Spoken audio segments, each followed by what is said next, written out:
taking your time, precious time, to be with us for the past few days, and I hope you could stay more longer. Sana makancel ang flight nyo. So,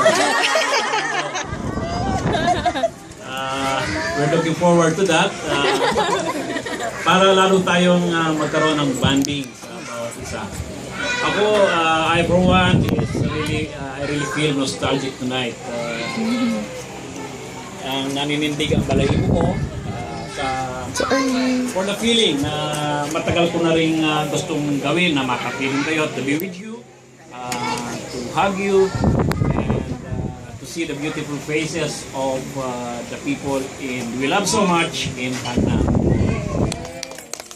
Alam nyo, from time to time, we open the Facebook, yung palaging pinatitingnan ni Mama yung Hagna. So, every now and then, nakikita namin kung ano mga activities doon. At si Mama ay very pag nakakita siya ng mga mukha na nandun, sabi ko, kilala ko ito.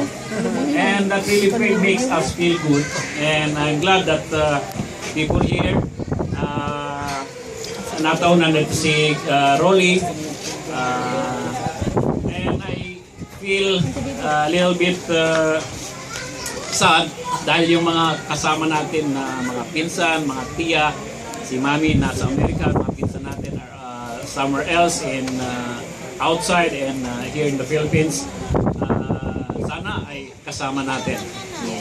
But I'm sure kahit na malayo sila, I can feel na nandito pa rin sila within our midst.